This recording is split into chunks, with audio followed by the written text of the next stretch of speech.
Please stand by as we wait for attendees to join the webcast. We will be starting in 1 minute.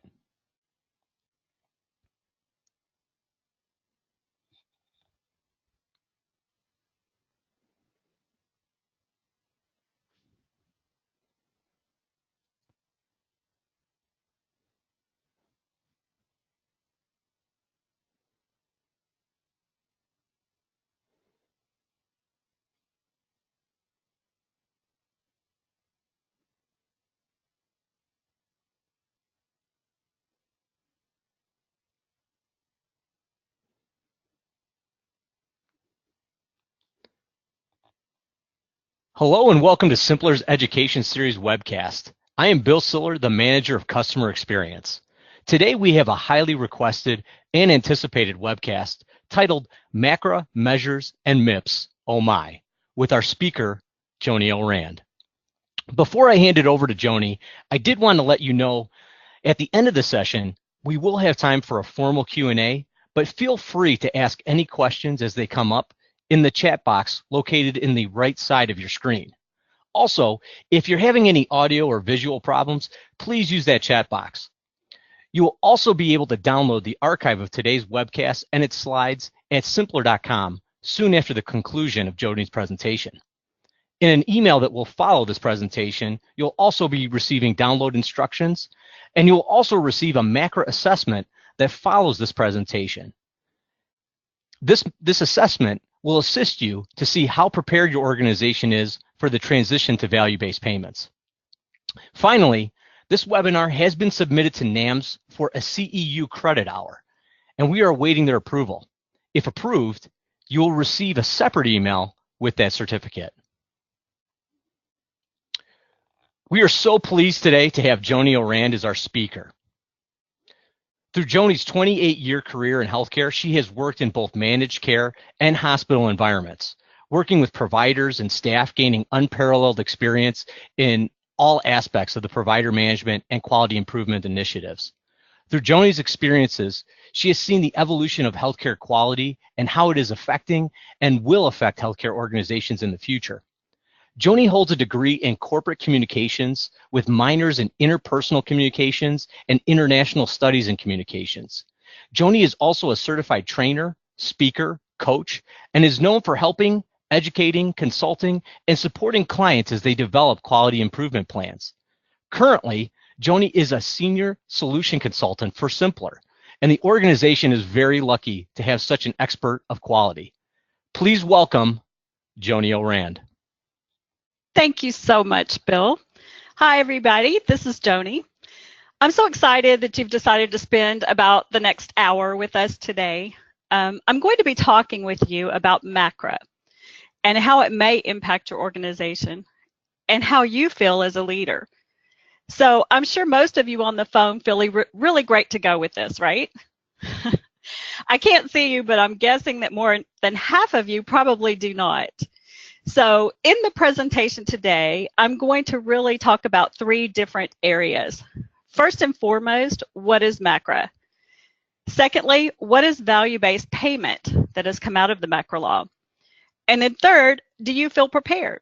Are you prepared for this? So I'm guessing that most of you are in one of 3 categories. The first one would be, I'm totally lost. I have no idea what it is. Second one might be, I'm somewhere kind of in between. I'm getting it, but I really don't feel prepared would be the third one. So hopefully you'll find yourself in one of those 3 categories. And today, this will be very helpful to you. So let's start with the basics. So what is MACRA? MACRA is the Bipartisan Medicare Access and CHIP Reauthorization Act of 2015. So that's a big mouthful. So I'm sure that's why they decided to call it by the acronym MACRA. It offers the opportunity to advance the goals of delivering high quality patient care, and it puts Medicare on surer footing. Among other policies, it repeals the sustainable growth rate formula and its annual payment cliffs. It streamlines the existing patchwork of Medicare reporting programs and provides opportunities for physicians and other clinicians to earn more by focusing on quality patient care. So we are referring to these provisions of MACRA collectively as the Quality Payment Program. Now, how did MACRA come about? So what is the history here? Well, it actually, for those of you on the phone that remember 1997, it now replaces that 1997 Balanced Budget Act, SGR, that was used to determine annual physician payment updates. So after approximately 20 or so doc fixes to that particular act, MACRA was passed to replace it essentially. They got tired of fixing it, I guess. So this came about in 2015. So the basic facts are it was passed by 90% of the congressional support on April 16th in 2015. But from the time it was passed until the time it was actually began to be implemented was really between 2015 and 2017. And it will completely replace that former law. The new law establishes about a 0.5% annual physician fee update from 2015 through 2019. So there's a little incentive there with it. And then very little, but there is there. Beginning in 2019, the annual physician fee update will be calculated using one of two payment methods. So since we are in 2019, welcome to 2019, it's here. So the two methods are called merit-based incentive payment systems, or you may have heard it called MIPS. And that kind of plus or minuses the payment adjustments. And then alternative payment models, or APMs, and that provides a 5% bonus for qualifying participants in the advanced APMs. And essentially MIPS is for the provider side of things, the physician, and then APM is more for the health system as a whole, or ACOs. So MACRA ushered in value-based care. So what's that? Value-based care provides quality incentives, which are really nothing new, right? Most of us on the phone have had quality incentives for a while. We have been looking at quality. That's why we're quality directors or quality folks in the facility. So that's really nothing new. But what has been added here with value-based care is that we're tracking resource utilization and now the cost as well. So not only are we tracking the quality, but we're tracking utilization and cost. So there's been more added to it. And this is very new. So value-based payment is based on outcomes. No outcome, no income. So you can just remember it that way. You will have to begin to demonstrate the continuum of care for that patient and what the outcome is of the care that you've provided as an organization. Where in the past, we could just present some quality measures and quality improvements and quality things we had done well, and that sufficed for accreditation purposes, as well as some of the payment plans with payers. But now, as of 2019, we will have to add some more utilization, resource cost, and other costs as well around this. So I just kind of package it up as no outcome, no income. We have to show the outcome. So value-based care has now ushered in value-based payment or reimbursement. So this is the third step from MACRA. This is categorized as a potential now, as you see here in red. So value-based care has emerged as an alternative and a potential replacement for fee-for-service. So that's how it's being couched right now. But I guarantee you that's not going to be for long. It will move from potential to it's here, which it pretty much has this year. Just as the world was slowly guided into using cell phones, if those of you on the phone remember when we didn't have cell phones, we were kind of slowly guided into them. There were great big ones in the car that we could have in our cars that were huge if you've watched any of the old 70s and 80s shows. And then it went to kind of flip phones and phones we could hold that were about a foot long and things like that. And then slowly got it into handheld flip phones, and then other cell phones came about, and now we have the iPhone. So we were slowly guided into cell phones. And then boom, we're suddenly all on them. You hardly ever see anybody that's not on their cell phone. So we gravitated to it, but then boom, it was here and everybody was on it. Kind of the same thing with quality. So we've kind of been gravitating toward this for some time now. And now the patient will also be held accountable by the payer for reducing their own risk. And I'll talk more about that. So the patient, the provider, and the payer are all going to be partnering together for this new value-based care and value-based reimbursement. So essentially, we're all going to be sharing risk together for this patient. There are some trends or shifts that we really need to be prepared for that are happening now. So let's try to get there.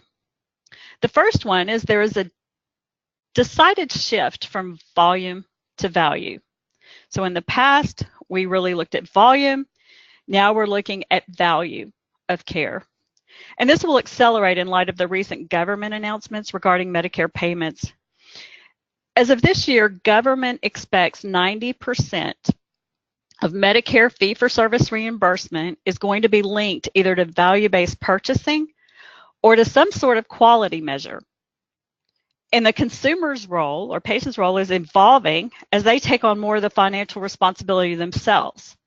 And they're asked to engage in the process of managing their health and their own well-being. So this shift varies tremendously by region and by market, as well as across the United States. And it's highly dependent on the competitive and payer dynamics in your particular geography. Thus, you may have heard the term population health. Population health actually comes to play with this shift, and we'll talk more about that. A second important shift that's occurring, mostly as a result of the shift from volume to value, is the need to become a low-cost, high-value provider. And this means the physician themselves, as well as the hospital and the network. To be included in the network, providers will need to transform and prove their value, demonstrating that they can deliver high-quality, evidence-based care while managing or reducing the cost of care. They got to be able to do this not only when delivering episodic care, but also demonstrate that they can manage population health in a cost-effective manner. So they have a lot to do here. There's also a shift occurring in the way you interact with your providers or physicians, whether they're employed or independent, giving physicians what they want, such as access to the operating room and a supportive nursing staff and some practice management perhaps. That's what drove good business in the past. And it's still really important to retain your providers. But now, however, there's an opportunity through physician engagement, which is a new term. Whether with employed or independent physicians, you must engage them to improve patient access, customer service, quality, and cost. Establishing a highly engaged physician population allows the hospitals to more effectively target the quality and the efficiency they're going to need. It allows the whole hospital business to come together as a team and tackle their insufficiencies while addressing the needs of the community and making the patient experience more satisfactory. So in the past, we really thought about the hospital, the physician's office, the patient's home, the community as separate entities, if you will. With value-based care, we are now looking at that whole continuum. From the time the patient becomes ill, to the time they visit their physician's office, to the time they go to the hospital, to the time they go to hospice or home health and they're readmitted perhaps, to the time they go back to home health or hospice or home, to the time that the community might get involved. So with the new value-based care, they're looking at things like having community resources work with the hospital and with the providers. So just a tip here, the more you all can do that, the better off you're going to be. So include the community in what you're doing, such as you have an elderly geriatric patient. They have had a couple of readmissions or return to surgery. There's a problem with that. The readmission rate is going up with this person. So we're going to send out a team of folks to work with community resources to make sure she has enough food to eat or that she's eating her food. Perhaps she can't get to the grocery store.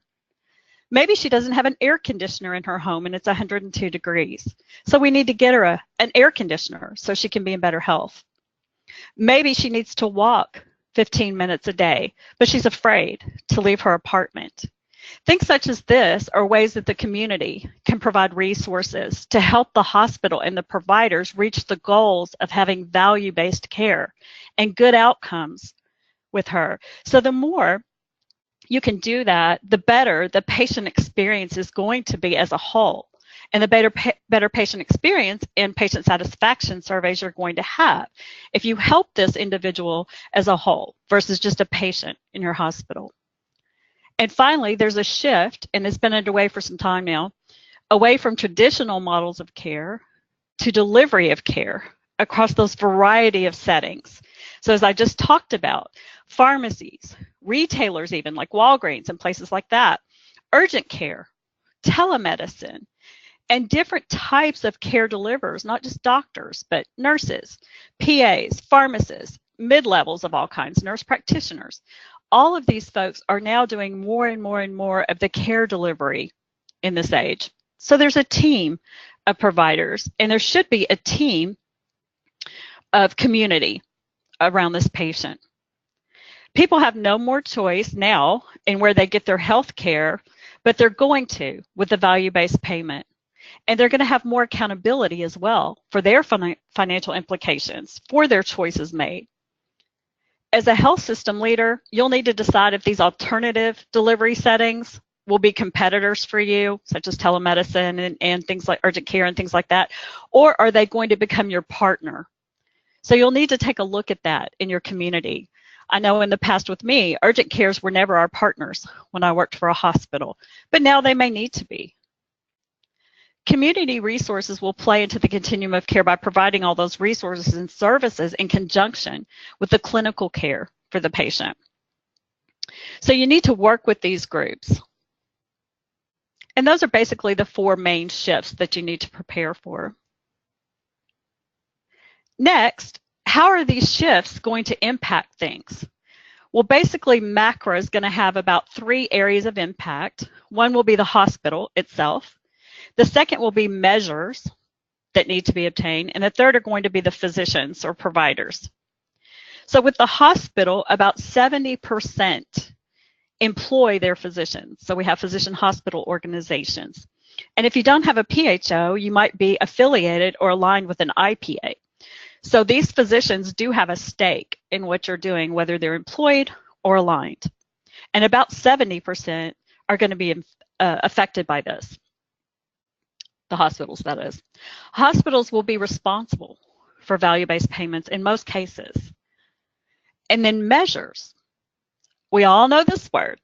So I'm sure you're probably thinking, I've got measures coming out my ears. There are hundreds and thousands of measures. So reporting those quality measures can be costly, time-consuming to say what measures are we going to need to collect now and what are we going to use as our measures per specialty and so on and so forth. And then very difficult at times to gather for many reasons, which we'll talk about. There's also a lack of meaningful measures and basically way too many. So with those measures, you'll need to start determining which measures align with our organization, our goals, our guidelines, our bylaws, and what we are trying to demonstrate to CMS and payers to receive more of that risk pool money that's coming. And then last but not least, physicians certainly are going to be impacted. 50% of doctors have never heard of MACRA or new payment models. So that's what you're dealing with right now. Yet by 2020, 50% of reimbursement will be performance-based and value-based. So we've kind of got the cart before the horse, but it's going to have to catch up. So with this said, do you feel like, as a leader on the phone today, that you're prepared for this? I was recently at a conference and I heard a lot of the attendees there say to me, no. I sit at my desk and I keep my head down and I do my stuff, and I've never had to like step out to the forefront and lead this process really, other than some quality measures. So now a lot of people in my organization are looking to me as director of quality or manager of quality or CMO or whatever to say, what are we doing with this? What are we going to do? So you may feel like this little lady here with her briefcase, but you're going to be this lady here on the wall with a hero cape on, Superwoman or Superman, because now you're going to be able to kind of step out and become the leader as you prepare yourself for this more. And we're here to help you do that too. So I would encourage you to feel positive about it. You may not be there yet, but this is really a huge opportunity for the quality folks and even the med staff folks to shine and kind of step out from behind that desk and get out in the hallway and be seen. So hopefully you're excited about it. So let's step back for just a minute. We kind of know where we're going, but let's kind of look at this as well. Your organization may still be here, and that's okay. A lot of them are. So you may still be here in what we call fee for service. A patient cared is a customer lost. That's certainly kind of the past. And most physicians who have been in practice for a while are used to that fee for service model. You perform a procedure or a visit and you bill for it and you get paid.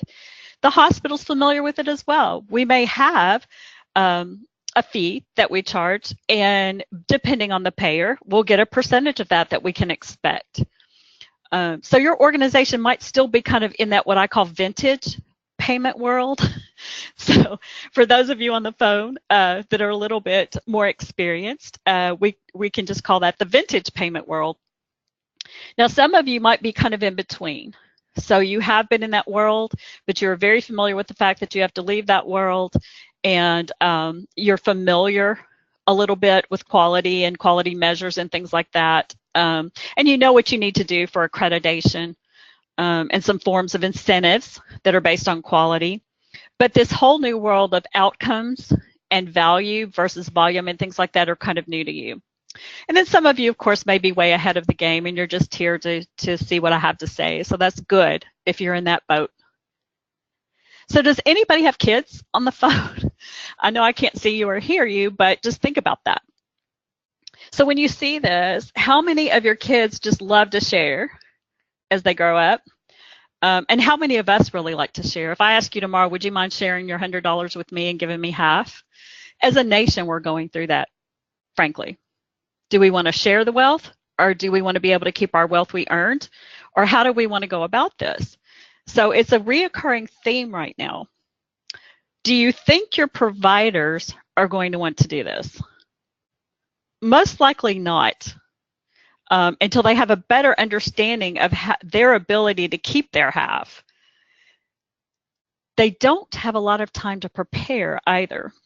So let's kind of take a look at their rebuttal here, which makes sense. Most providers are not prepared. As we learned earlier, 50% of them don't even know what it is yet. So that's half of your doctors. Now, the physician rebuttal is 66% receive information on their own quality performance. 67% receive data on their own productivity. The payer gives the provider a scorecard. And I was talking with one of our clients yesterday, and she was telling me that story. She said, I get their scorecard from the payer, and I get their star rating, and I just give that to them. And I tell them, you scored an F, or you scored a C. And then the provider really has no way of knowing why or how they were scored that way, because that's not their perception. So a lot of the scoring is being done by the payer themselves or Medicare with the star rating. So providers don't have a lot of information around their own productivity. But the situation is considerably different for cost-related information versus their performance. 72% of physicians consider cost data very valuable, particularly at the point of care. However, only 28% receive that cost information, such as cost or resource use for their attributed patients. For physicians and facilities to which they're referring to, how much is that costing the payer when they make referrals out? A physician typically doesn't really have that information. Or estimated patient out-of-pocket cost. So what did I order, or what did I refer, or what did I do with this patient that might have caused the own patient a lot of out-of-pocket cost, pharmacy, things like that. So they don't receive that information back. Only 28% perceive that they're receiving that kind of information.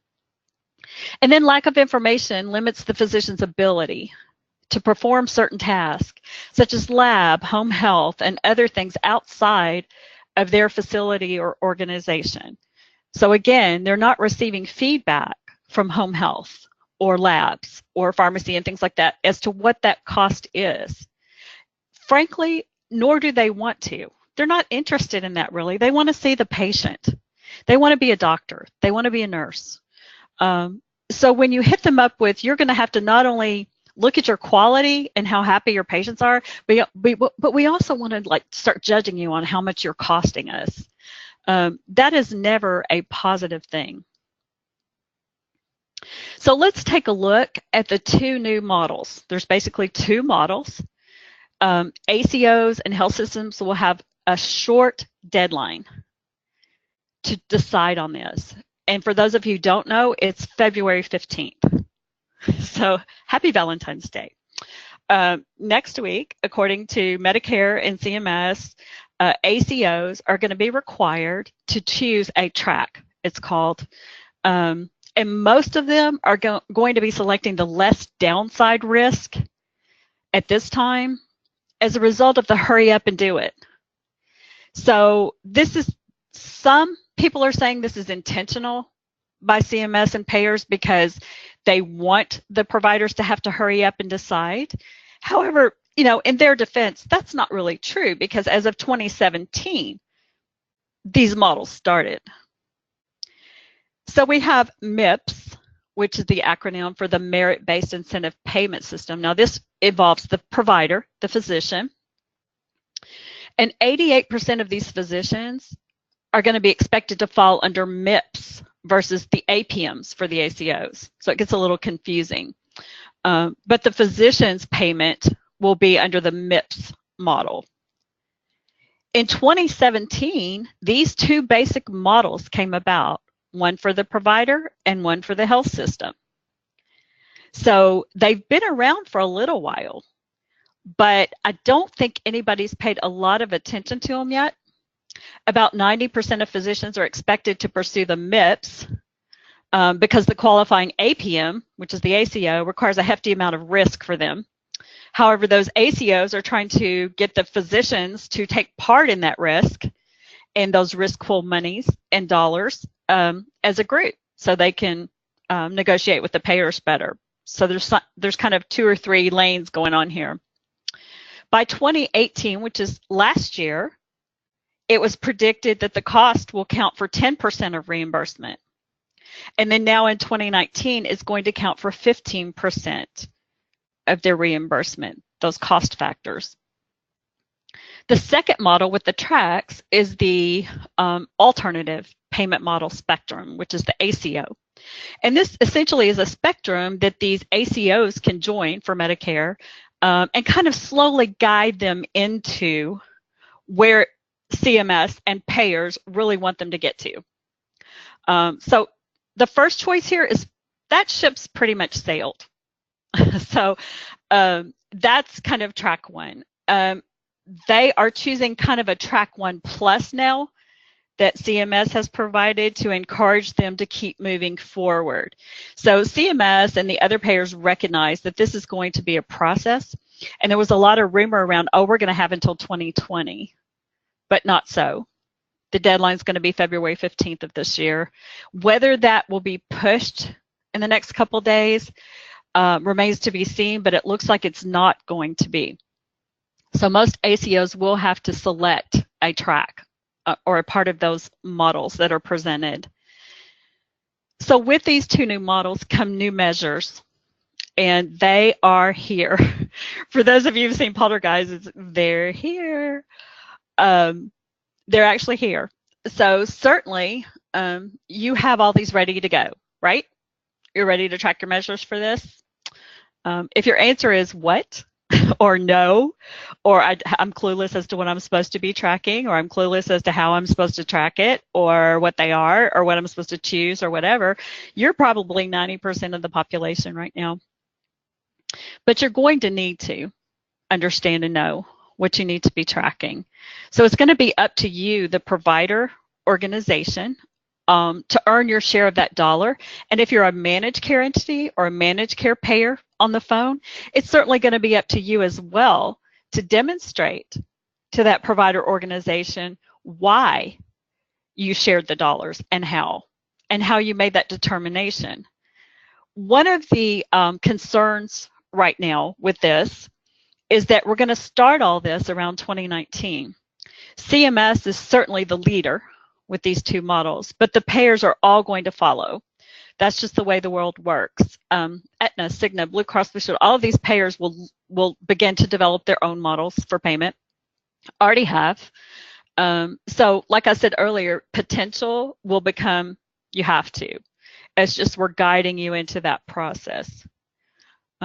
So you're going to need to demonstrate to the providers, if you're a payer, why you gave them that portion of the new shared services or the risk pool money. And then as a provider, you're going to be able to demonstrate to the payer, or going to have to demonstrate to the payer, that you're improving with cost and quality of care and value. Therefore, you deserve a greater percentage of those risk pool dollars or shared dollars. So what's going to happen, and I'm going to try to put it in a little story form for those of you who are like me and just needed a really basic explanation of this. So in the past, if you went to the hospital and you had a procedure done and it cost $1,000, the hospital would bill Aetna, Cigna, Blue Cross, whoever the payer was, CMS, their fee, which might be $950 per their contract. That payer would turn around and pay them fee for service. Now, if you go to the hospital and you have a procedure done and it's billed $1,000 to the payer, they may have a contract with you that says, under this model, there's going to be some extra money to be earned here, another $200 in our risk pool dollars. And we're going to share that with you if you can show us that you've improved on this procedure that you've done, or that you're doing it better than the hospital across the street, or this patient's much more satisfied when the service they receive there than they are at the hospital across the street. Or if you can show that that particular patient did a lot better as a result of your outcomes, the way you released them from the hospital, the way they were discharged with a discharge plan that Hospital B didn't do. So those are some examples of how things are going to go moving forward. So let's look at some of these new measures that we'll need to be able to track for these value-based models. There will be specialty measures per specialty, and I'll give you some examples here. Population health, the Medicare ACO measures, and the APM model with Medicare, those measures. So let the games begin. These new categories will be, this first one, specialty measures. There are three here: oncology, maternity, and joint replacement. So as examples here, I put some things in red. And some of these measures are kind of the same as in the past that we were tracking for quality, but there's some newness to it. So they're going to be tracking hospital admissions, ED visits, but you see appropriate use of hospice. I've been in healthcare for a very long time. I worked in hospice. So in the past, when we work with oncology, they would essentially treat the patient to death as we viewed it in hospice. They would continue to be allowed to receive treatment up until, sometimes a day before they passed away. Now, they're going to be taking a look at that as far as value. When were they referred to hospice and why? And what was the outcome of that? So that's going to change a lot. Pain assessment and management. You've heard of opioid crisis and all this pain medication crisis and so on and so forth. There's going to be a lot more revolving around that and the management of pain and how that's being done and what the outcome of that is. You'll hear me say outcome over and over and over. Depression screening, the patient reported experience, and you'll hear this word experience over and over and over as well. And then timeliness of chemotherapy, not just chemotherapy, but the timeliness of it. Then there are 6 measures for maternity listed here. And by the way, the U.S. falls 12th in the world as far as doing well with these. We're not up there where we ought to be. Joint replacement is going to be having new measures here to report off of. Then, of course, we have the population-based payment models, and these revolve around population health. They're going to include 6 categories of measures to take a look at, and these are mostly primary care focused, but prevention, so that's going to become more and more important. That's more on the patient as well. for them taking responsibility for their health, treatment management and chronic conditions, utilization, cost, patient safety. We've always had that around. That's nothing new, but this is patient experience. So was your patient satisfied? Did you get good Press Ganey information? Did the patient give you good patient satisfaction surveys? Have you not had very many complaints, grievances, or risks this year? And so on and so forth. We've always done that. However, now there's a new category under that called the patient experience. And some of our hospitals are even assigning physician leaders in this role. So they're actually responsible for the patient experience area. It's going to become more and more and more prevalent. One of the things I want to talk about there is an example of this. I walked into a hospital not too long ago, and it was a children's pediatric hospital. And when I walked up to the parking lot, there was a fountain that looked like a ski lodge. It was beautiful rocks with a waterfall flowing over it, and a pool at the end of the waterfall with fish in it, koi. I mean, it was just beautiful. It looked like a ski lodge. As I looked forward, there was a cafe with little beautiful bright colored umbrellas over the tables outside, yellow and red and blue, and primary colors that kids love. As I walked in the front door, there was a children's playroom, like a little Chuck E. Cheese. As I walked down the hall, each hall had a theme. There was an aquatic theme. There was a NASA theme with space. There was a ship and pirates theme. There was a doll hall, they called it, where a lady had donated dolls from all around the world, her collection. They were gorgeous and so interesting, case by case by case of dolls to look at. Would you want your child to go to that hospital? Or would you want your child to go to the other hospital across town who has none of this? A second example is there's an OBGYN. I'm from Nashville. I know it's hard to tell by my accent. But in Nashville, we have an OBGYN office who has just done something new in the last couple of months. There are 4 female OBGYNs in this practice. They have opened a massage center, as well as a nail salon, as well as kind of a shop, a boutique. So you can go in and get your OBGYN visit accomplished, but while you're waiting, you could go to the boutique, or you could get a massage, or you could get your nails done, all in the same area. That's a patient experience. You see the mega churches now. This is another area of the world that you see this happening in, that have the bookstores and the gyms and the schools and the Starbucks and everything to attract this new generation. And I know this new generation doesn't necessarily like to be called millennials, but really anybody under 35 or so is who they're trying to engage, because an experience is very important to them versus just going to the hospital. I read a statistic the other day that 70% of patients under 35 do not have a primary care physician. So they want to do it over the internet, telemedicine, or they want to go to an urgent care, or they want to go to the pretty hospital that has the Starbucks and the experience for them. So these are going to become very, very important. Measures in Medicare ACOs, there are 5 of those. And again, see that big word in red? You'll find this throughout. Coordination. And here not only do we have the patient experience, but the caregiver experience. I myself have been a caregiver in the past with the sick family member. And it's very important to get their perspective, especially if it's oncology or hospice. The patient themselves may have passed away, but we need to ask that caregiver how that experience was through that whole process, care coordination, and so on. So again, all of these kind of have a reoccurring theme.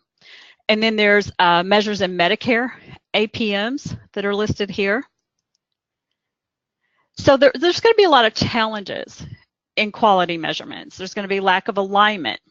For instance, HEDIS has 546 measures, but only 26 are regularly used.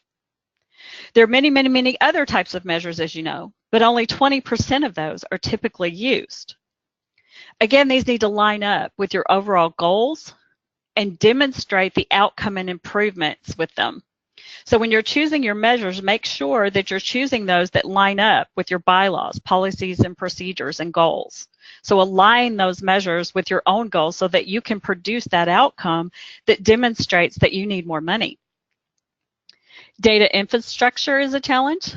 Data liquidity, interoperability, and the EHR. Certainly your EHR cannot track all these new measures. That's just, they don't have that capability. They can track clinical things, but they certainly can't track a patient experience or the plants you have in your waiting room and how much they're liked. There's also a lack of meaningful measures. Again, relevancy, siloed assessment of care, or used patients. How is it useful to the patient? These are all factors. And you have to report these, and sometimes that's really slow and painful. Again, they're costly. Physician practices report $15.4 billion annually to track quality. That's what's been reported. That's what they assess, that it's costing them that much to track quality. There's not enough time, there's not enough resources. And hospitals may incur cost with their employee physicians or aligned practices to retain the providers in their network. So they may be responsible for this. So with all that said, I want to give you, with challenges come opportunity, and you'll have this slide and you can take a look at these things more in depth.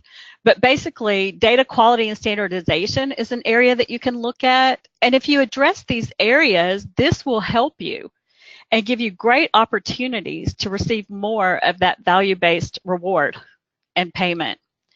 Interoperability I discussed, that's an area that you can look at as leaders and start to look at your culture of your organization and technical expectations. Patient risk and stratification is an area that you can take a look at. Provider attribution, the provider's awareness of the patient attribution and transparency and underlying patient attribution models. Quality measurement, of course, education on need while considering the provider's burden with this. So anything you can do to help that provider is going to retain that provider.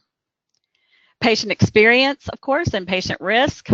Promote that collaboration with your community resources, your other resources outside of the organization. Have transparency, be able to show that continuum and how well you do with it to keep that patient healthier.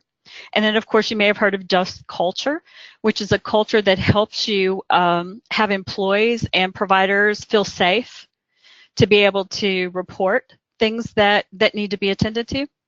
And then your population health. Start to take a look at that, such as, I'll give you an example. I live near Kentucky. I live in Nashville, Tennessee. I'm from Kentucky. Kentucky has a huge rate of lung cancer.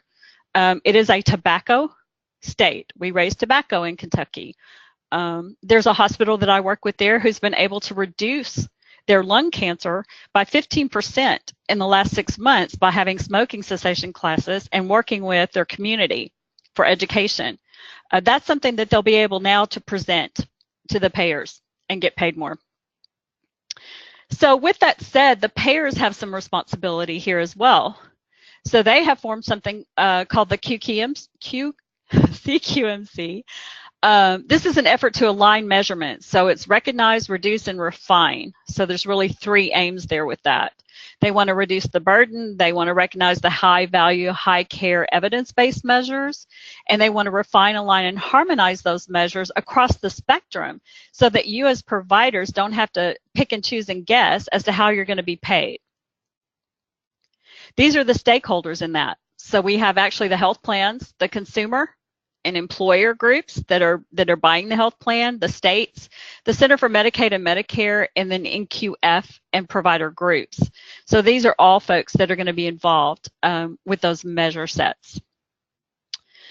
Now, with all this measurement talk, I know that you're going to have some challenges in your software. Like I said before, your EHR will not be able to track all of these measures.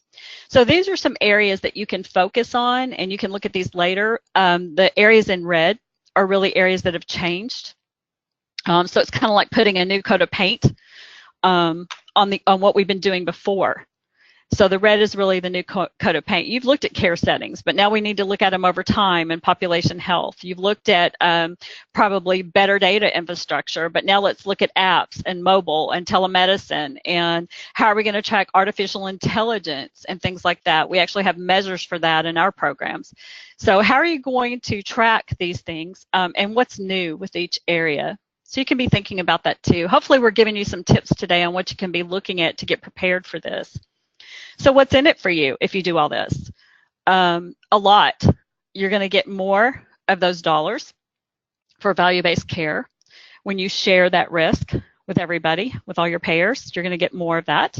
If you're able to demonstrate that, you're going to be able to reduce some costs, hopefully, by taking a look at some of these measures. Gain trust with your doctors and assist your doctors and retain them. And then you're going to also kind of need a product to record, trend, and track these new measures that your EHR is not able to track. So do you feel ready now? Hopefully you feel a little better for those of you who weren't ready at all in that first category, or even the second bucket where you kind of knew these things, but you really need to think about them more and get better prepared. If you're in the third bucket, feel free to share with us. If there are other tips or things that you can add to this, we'd be happy to hear it. And then also just feel free to contact us if you need some help. We're here to help as well. We have a lot of clients and we're here to kind of share information.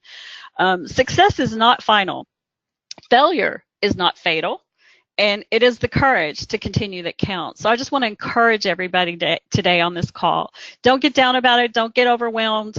Encourage yourselves. Start to hopefully make it a little fun to find some of these areas that you can look at to get more of those dollars. It's kind of like a little hunt you can go on to see how you can get more of that. And just remember to stay encouraged and remember that we're here to help you. And with that said, we're going to talk about a little more of maybe how we can help you this year. Bill? Perfect. Thank you, Joni. Essential information in order to prepare for value-based payments. So thank you so much for doing that. And thank you, everybody, for attending today. But before we get to the Q&A section today, I did want to mention just a few things. First off, we are having our Engage Regional User Conferences. The first one is going to be in a couple of weeks on February 21st and the 22nd in Las Vegas at the Planet Hollywood Resort and Casino. We would love to have all of you come out there, especially our West Coast customers. This is our West Coast event for our regional customers, but anybody across the United States, if you want to spend some time with us in Vegas, please do. And know that this is something that is a part of your maintenance. So this is no cost to you to attend the event. You just have to get there, and then we would love to be with you and have some education and meet other users across the country. If Las Vegas is a little too far for you, we are having different events across the country. We're having an event for our East Coast customers in Boston at the Boston Park Plaza, June 6th and 7th. In the Mountain region, we're having it in Denver at the Curtis, September 19th and 20th. And in Joni's hometown in Nashville, we're going to be having it at the Doubletree downtown on December 12th and the 13th.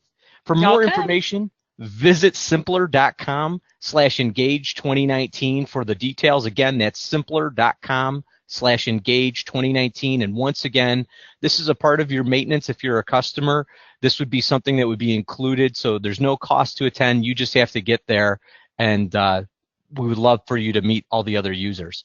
Another thing that we wanted to mention is that this is not the only time that we're going to be doing this webcast. Our next educational webcast is going to be on May 9th, and that is going to be on FPPE. That is Focused Professional Practice Evaluation, and a little bit of a refresh. In recent news, there's been a lot of a focus on some of the things that providers have been doing concerning patients. So we really want to spend some time and talk about FPPE and why that's a really essential part of the workflow at a hospital. With that, let's turn this over to for a question and answer with Joni O'Rand. If you haven't done so already, please ask your questions in the chat box, and we will get to as many as we potentially can. We would like to remind everybody that we will be providing an email with a link that will let you download the webcast from today and download the slides. We will also, in a separate email, we will be sending you your CEU certification pending approval for NAMS. And to ensure that you receive both emails, please make sure that K Purdy, that's K, P as in Paul, URDY at symplr.com is in your address book. Again, that's K Purdy at symplr.com is in your address book.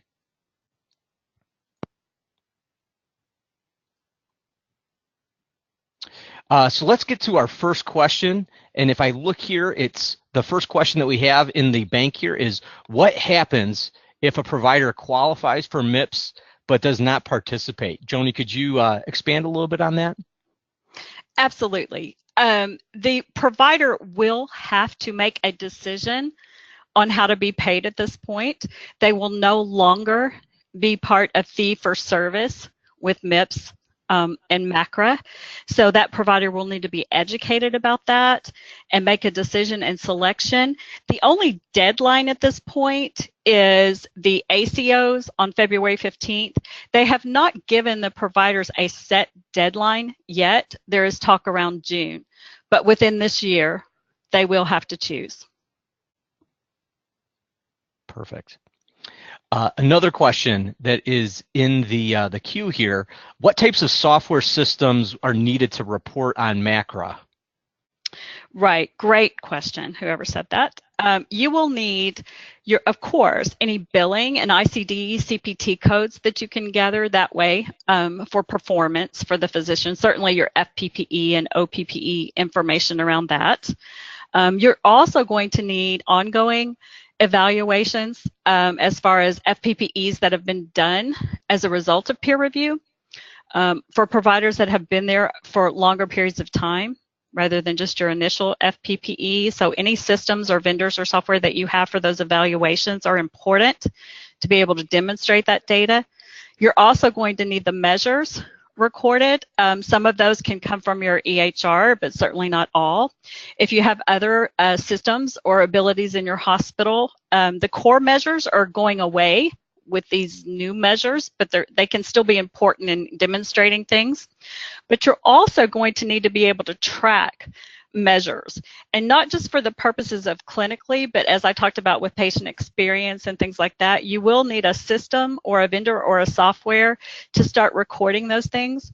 If you're managed care, you're also by NCQA going to have to start showing outcomes and actions taken. So you'll need a peer review software for that your medical director can demonstrate, and your potential quality issues can be demonstrated as to how you took those issues and what actions you took on those, and then what the outcomes were. So those are probably the basics that you're going to need, and you probably have most of those. You may need to kind of look additionally to see how you can track some of these measures that can't be found in your EHR. Great.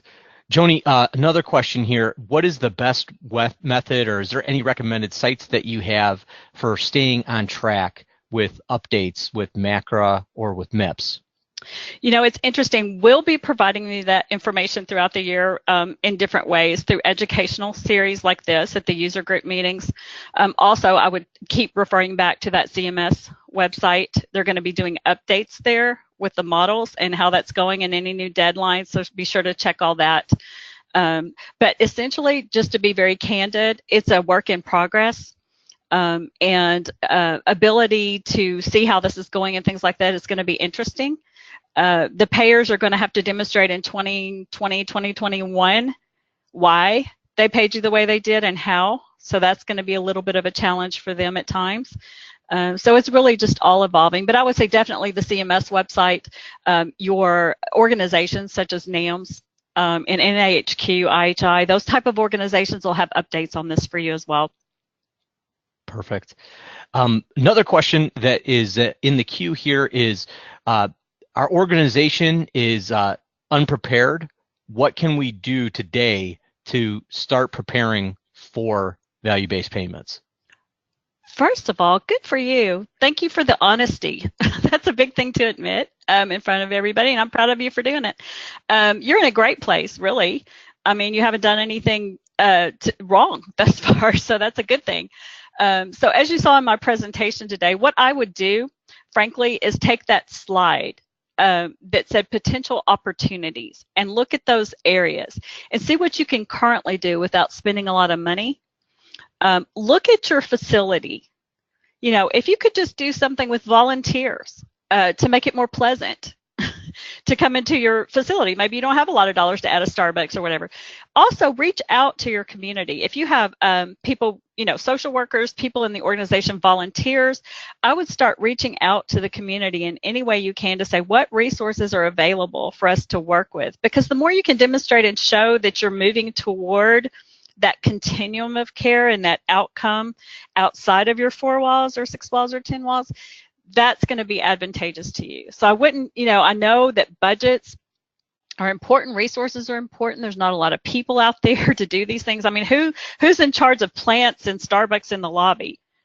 Nobody. I mean, maybe facilities, but they certainly don't want to be in charge of that or recording who's happy about that.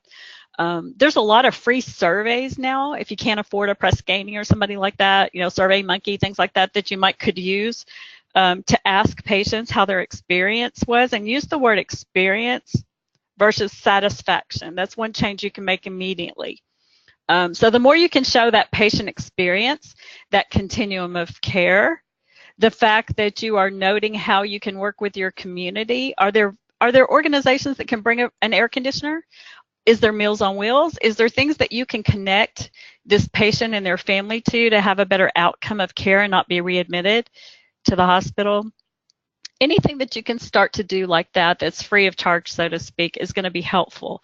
And then certainly those measures, get to know them. Know your organization and your culture and your physician leaders and your departments, and see which of those measures seem to fit best with what you're currently doing and things you can improve with those measures. So I would try to align which measures you're going to start with your bylaws and your policies and procedures and the things that you're already doing, so that you can begin to demonstrate, gosh, we're doing better now with these things. Does that make sense? Hopefully it does. If I didn't answer that well, feel free to reach out. Makes sense to me, but that's why we keep the group on mute. The next question here is it better to report MIPS as an individual or as a group? So I don't know if you can talk to when it would be better to report as an individual or as a group. Well, MIPS is physician or provider related. So that would be an individual physician practice, how the physician is going to be paid. Now, if they're employed by the hospital's probably going to be responsible for that group in reporting through MIPS. If you want to do it as a group or a health system, I would have those physicians join the health system and integrate or align with the health system and be part of your ACO. Or even an MSO, a managed service organization, if you have something like that, to where you can start to become a group and report that way. You can provide those services, by the way, to physicians to attract them or retain them to your organization, saying we're going to take care of this for you since you've never heard of MIPS and you don't know what it is. You know, provide that for them. But MIPS is individual, and then the APMs are group. Perfect. Well, Joni, it looks like that's all the time that we have and all the questions that we have in the box right now. So, Joni, thank you so much for your time today and going through everything. Just a couple of things that I wanted to repeat to the audience, that we will be sending out an email to everybody with an archive of the webcast, and you'll be able to download those slides. We'll also have that MACRA assessment in that email. This will be a tool that you can use to see how prepared your organization is for value-based payments. And then in a separate email, we'll be sending out that CEU certification pending the approval from NAMS. And make sure that you have K-PERDY, which is in that big red box at the bottom there, in your address book, just to make sure that that doesn't go through. And we want to see everybody at both the Engage user conferences that we're putting on across the country, and we look forward to seeing you or hearing from you on May 9th, when we're going to be sending out those invites for the FPPE presentation that Joni will be putting on that day. So thank you very much. Have a great day. Thanks, everybody.